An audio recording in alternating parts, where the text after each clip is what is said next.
A process has begun for designing a new admissions test for Boston's 3 public exam schools. The previous tests have been criticized for including questions based on material outside the school district's curriculum.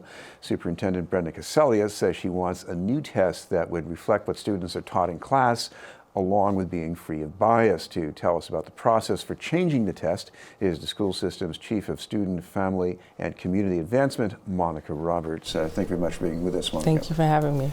You're an exam school grad yourself, but first of all, why is this change the right thing to do at this time? So we know we've heard a lot from our community around the concerns for the racial diversity of our 3 exam schools. We as a school district also share that concern, and so I think we want to be looking at all of the ways that any shift, including the exam, may be impacting our ability to get more diversity within our schools. So our prior testing process in particular did not test, as you've already kind of shared, what our students are learning in school. So we want to make that shift, because if our students are not able to access the test, then that is in fact a barrier, particularly for our Black and Brown students who might have the least access to opportunities outside of school to prepare them for the exam.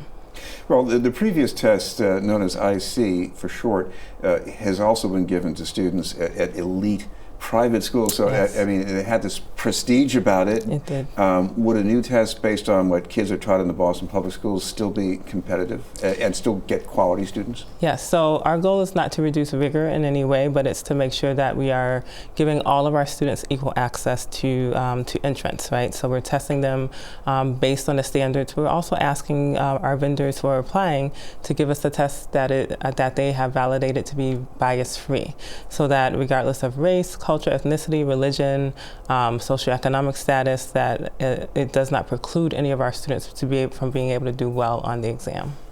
Is there any city that has come up with a test that looks much better as far as avoiding bias?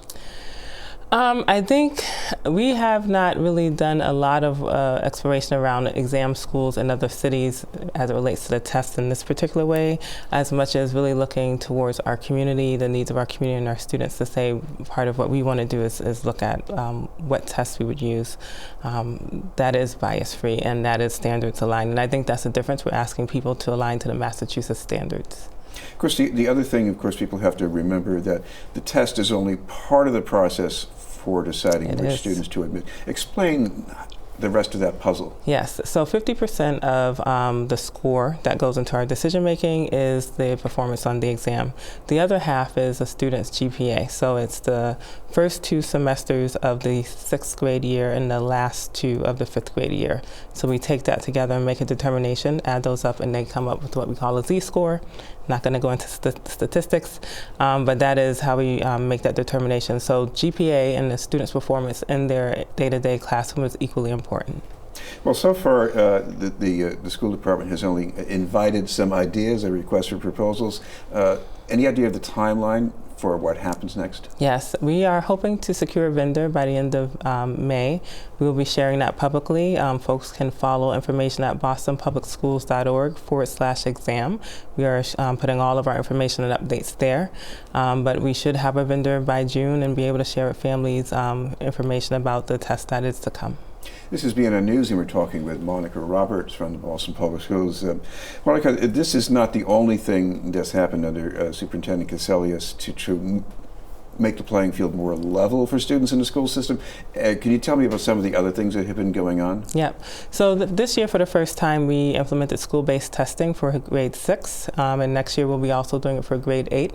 We have had an increase in the number of Boston Public School students who actually sat and took the test as a result. We have yet to figure out how many are, what the change might be for those who enter. I think for next year, when we expand that to 8th grade, we hope to see also many more BPS students participating. Additionally, we have what we call our Exam School Initiative, which is our test prep initiative that we had been participating. We increased the number of seats that were available. I think this last year there were close to 800 seats available, many open to our Boston Public School students. We anticipate to continue that program over this next summer for our students, but we are purposely looking really closely at the participation of our Black, Latino, English learners, special education students with disabilities in the ESI program. At least in previous years, there have been invitations to those students, and they were not taken up, at least not as much as people wanted. Any idea about how that's going to be bridged, maybe? Yeah, so we'll be doing it at the school-based level. We're working with our school leaders and our educators in our classrooms who have the relationships with our students and families, and asking them to do the outreach efforts with our families, and that will be supported centrally. We will be making phone calls and connecting with families as well to encourage them, but the school-based efforts are what we're hoping to really push our families into the program. I guess one reminder of who it is these students are competing against. It's not so much that other students are brighter, it's just that some of them are from families that have a lot more money to give them preparation for maybe a much longer period of time. That looks like a tall order, doesn't it?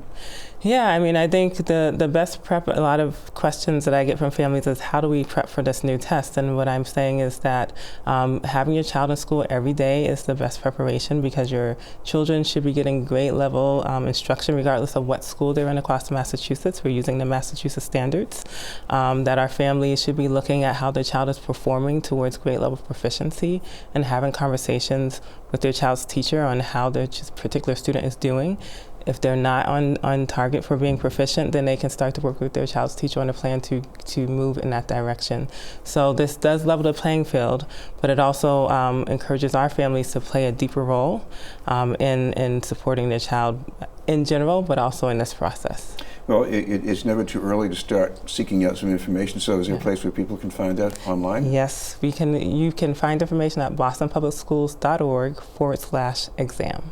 Thank you very much for being with us. Thank you for having me. Monica Roberts from the Boston Public Schools.